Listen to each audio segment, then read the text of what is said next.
Am I the a-hole for telling my son that if he doesn't want to work, he doesn't get the benefits of my labor? My son, 21 male, dropped out of college at the end of his last semester in December. His grades had been failing for almost a year and a half, so it was pretty much either drop out or get kicked out. My wife and I had paid for his first 2 years completely and given him extra spending money each month so that he could concentrate on school instead of having to work. We also made him sign up with a school counselor and got him a therapist about 18 months ago because we were worried his mental health could be a contributing factor. We later found out that he had been skipping counseling and therapy sessions and skipping a lot of classes.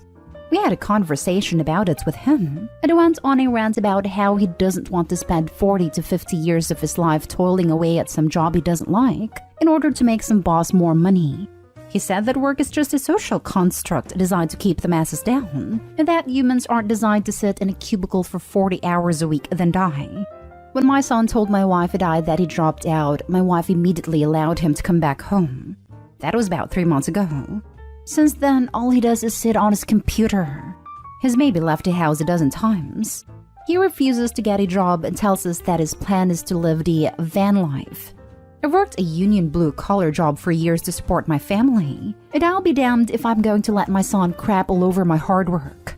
A couple weeks ago, I got home from work exhausted and he made a remark about me breaking my back for the man. I told him that my job gave him the opportunity to go to college, and he chose to squander it.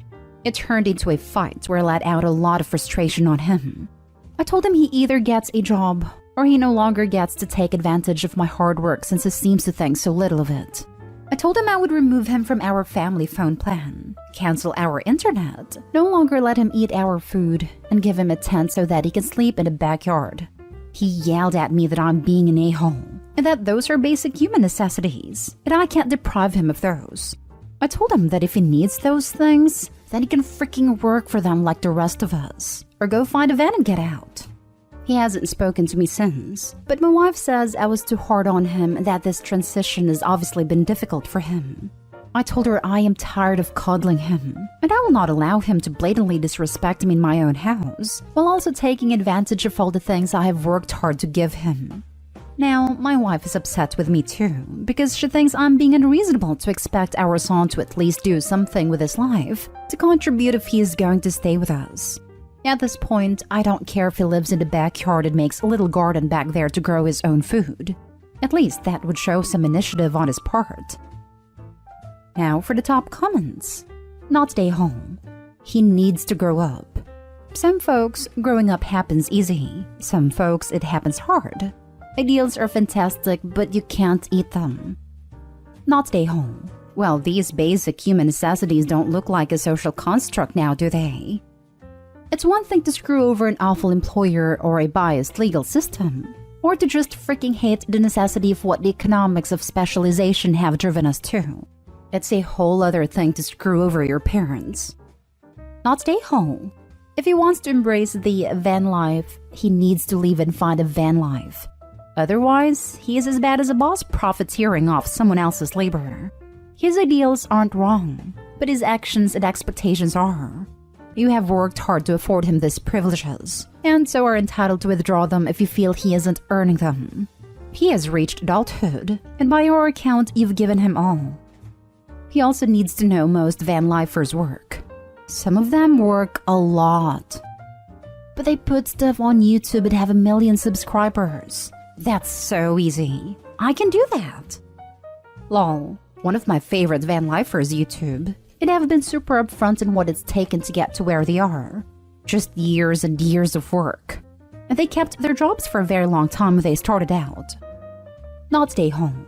I have a couple comments here. Your wife is his enabler. He feels comfortable being so free from the man because he knows he has a safety net. Secondly, you can take a horse to water, but you can't make it drink. You can give him all the tools, counseling, and opportunities to go to college, but if he doesn't want to, he won't do well. Finally, life is what happens when you're busy making plans. Perhaps the best thing you can do is kick him out so that he doesn't have the luxury to be so idealistic. Maybe he will get a taste of independence and the reward of doing things for himself. Next story. Am I the a-hole for thinking my daughter shouldn't pay rent? I have been a stay-at-home mom my whole marriage. My husband pays the bills. I keep house and raise my little ones. I also do things like money management and our taxes because I have an accounting degree. My oldest daughter calls me because she just recently moved in with her fiancé, and he told her she has to pay half of rent and utilities. He makes a lot more than her because she's working part-time, so she has time to plan her dream wedding. Both his parents work, and I know his mom makes more than his dad. My daughter is Sarah, 24, and I was thrown back when she realized she had to split all of the bills in the marriage and pay for things like her wedding dress.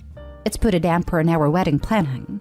I tried talking to her fiancé, Luke, 32, saying his family situation was unique since his mom was making more.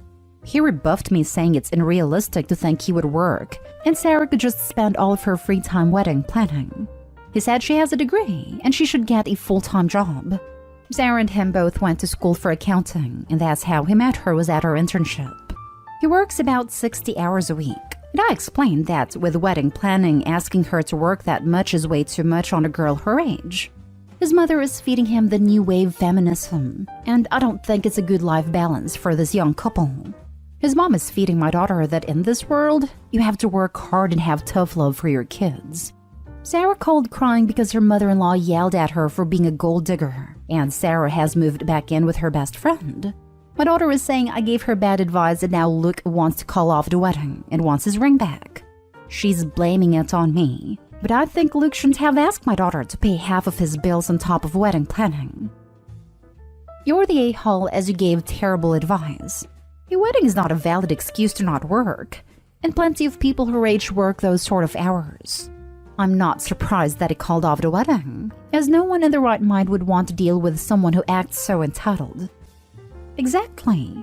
The way Opie said his mom is feeding him the new wave of feminism literally says a lot about Opie. Her idea is the one that isn't a good balance for any couple. And Opie, yes, in this world you gotta work to earn money in order to live. You can't just mooch off another. There is no more blue is for boys and pink is for girls. Your daughter is capable enough to get a job and support herself. And if she continues to listen to your terrible advice, she'll probably end up alone. And if your daughter can't handle a job and wedding planning at the age of 25, she ain't ready for having kids or getting married either. You're the a-hole. Too much for a girl her age? What are you implying? She's too young to take on the responsibilities? If that's the case, then she shouldn't be getting married in the first place. That line cracked me up. She's 24, not 14. And shocking though it may be to OP, plenty of women work full-time and plan weddings at the same time. It's put a damper on our wedding planning. May have been a slip of the tongue, but it said everything. This isn't your wedding. This isn't your marriage. Their family dynamics are not yours. You're asking them to go by your lifestyle, not develop their own. If your daughter is living with Luke, it's not solely Luke's rent. Let's go ready. You're the a-hole. She needs to work full-time. I genuinely can't comprehend having the mindset that I need to work part-time so I can plan this party. What? Next story is titled, Am I the a-hole for sitting back and doing nothing when mom told my wife that she'd take us to court for grandparents' right? This situation is a bit of a mess. I'll just mention the relevant conflict at hand. So, my wife Liz and I have been married for 7 years. We have preschool-aged kids, and because we currently live in the same city as my parents, mom would take the kids while my wife and I work. Liz is the one with a much larger income, and she got an even better job opportunity that is requiring us to move to another city. I agreed, since I could easily find a job in my field in the city we're moving to. But after my family heard we were selling the house to move, hell broke loose. Sunday, Mom and Liz got into a huge fight because Liz told Mom we'll move away and hire a babysitter for the kids so she's no longer needed. Mom said she doesn't want her grandkids moving away. Even said we should let the kids live at her house while we move. Liz laughed at her and Mom lost it, basically saying that Liz was an ungrateful witch and that her grandkids moving will only happen over her dead body. They began exchanging harsher words, and Liz snapped and told Mom to butt out of private matters that don't concern her, and said that she had no right to decide things regarding the kids. Mom firmly told her she was dead wrong and proceeded to tell her that she, as an involved grandmother, knows her rights and she will be taking Liz and me to court to ensure she still gets to see her grandkids. Liz was in shock. She looked to the left and saw me sitting there not saying or doing anything. She told me to check my mom, but I told her she was being unfair to Mom and that Mom had to feel upset because she will no longer be able to see her grandchildren. I honestly told Liz that she was a bit selfish to not consider my mom's feelings and her crucial presence in kids' life first. Liz started arguing with me, saying she couldn't believe I didn't stand behind her and defend her after hearing Mom saying she'd get the court involved. I said Mom was upset and cannot be blamed for her reaction. Liz started yelling at me, calling me unsupportive and an enabler, then went home with the kids, insisting my family is my problem and I should handle it. Although this whole moving thing was her idea. Situation hasn't been resolved and Liz and Mom are getting more intense in their fights. I choose to stay out of it because both have valid arguments. But Liz has called me awful for not siding with her after seeing how Mom spoke to her and being okay with the fact that Mom was willing to cause us issues in court. Am I the a-hole? I get that Liz wants my support, but I feel like Mom has been punished through no fault of her own after being a loving grandmother to my kids. Now for the comments. You're the a-hole. Your mom threatened to take your family to court so she can get custody of the kids, and she wants them to live with her. That is a disproportionate reaction to being told that someone is moving. Are you okay with moving to a new city? Sounds like you are. Why would you ever let anyone threaten your wife with court for doing something incredibly beneficial for your family? Why would you let someone threaten you instead of offering to get on a plane to see you? You're the a-hole. Your mom is threatening your family, and she could very well actually gain custody of the kids depending on how much and how long she takes care of them for. OMG, you're the a-hole OP. Your wife and children should be your first priority always, not your mother's feelings over moving. Insisting my family is my problem but I should handle it, although this whole moving thing was her idea. It may have been her idea, but you agreed to it. If you had an issue with moving, you should have had that conversation with your wife. Agreeing with it to your wife's face and then letting your mom do the dirty work of fighting her about it is cowardly and passive-aggressive. The fact that you are continuing to sit there like a bump on a log while your relatives harass your wife is failing hardcore as a spouse. Get your mother out of your marriage or you won't have a marriage. You're the a-hole. You're the a-hole. You married and had kids with Liz, not your mother. Are you really okay with your mom threatening to take your children? No, I'm not. But I do get that she was upset and probably didn't mean what she said in the moment of rage. But I told Liz that it's better that we solve this peacefully and try to get on my mom's good side by maybe reaching a compromise, though Mom is completely against moving away. Why does your wife need to compromise when your mom is the one that escalated the threatening to sue you? Now for the last story. Am I the a-hole for calling out my husband's favoritism? My husband Tom, 37 male, and I, 33 female, have been married for 7 years, and we have 2 kids. Sammy 3, Nora 5.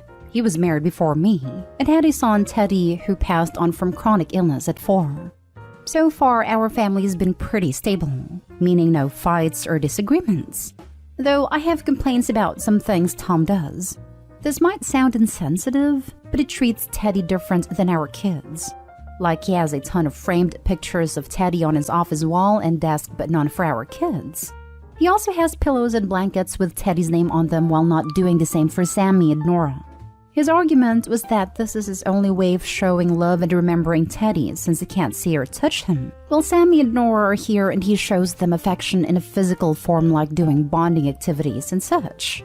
We kind of moved on from this issue until I accidentally came across a whole journal he has that was dedicated to Teddy.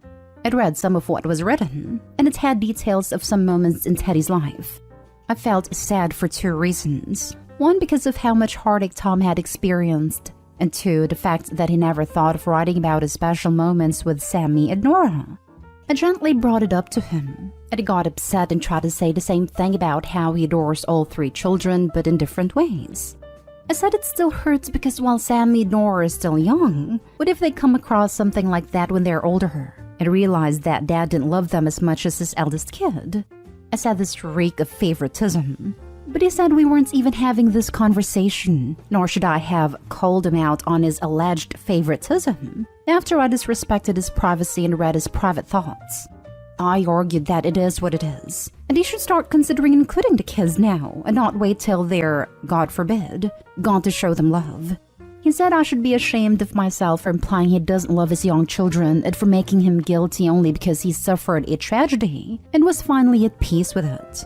I said I was sorry he felt this way, but he told me to stop talking and leave the room. I walked out and he started crying. The kids then entered the room and started comforting him. So far, we haven't been on good terms. I keep trying to stay calm and collected, but he's being cold towards me, making me feel like I'm at fault here. I want to know if I am the a-hole. You're the a-hole. What is wrong with you? Calm down. The guy lost one of his kids. That child is literally not here anymore. Pictures and a journal is his way of coping with sadness. It does not mean he loves your kids less or favors Teddy over them. Teddy is dead. Take a step back and just stop being so self-centered. Unless he ignores his other two children completely, you're so out of line that instead of being supportive, you are being a nay. So I agree that Opie is the a-hole, but I do wonder what his other two kids are gonna think when all they see is Teddy and not them in Daddy's life. That doesn't excuse Opie in any way at all. I just want the poor guy to make sure that he's dealing with everything in a safe and healthy way. My heart breaks for him. You're the a-hole and huge. My God, how can you not understand and let the man grieve and process this grief in any way, shape, or form he needs to? Teddy's gone. You don't have to make some sort of fake competition for receiving love from your husband.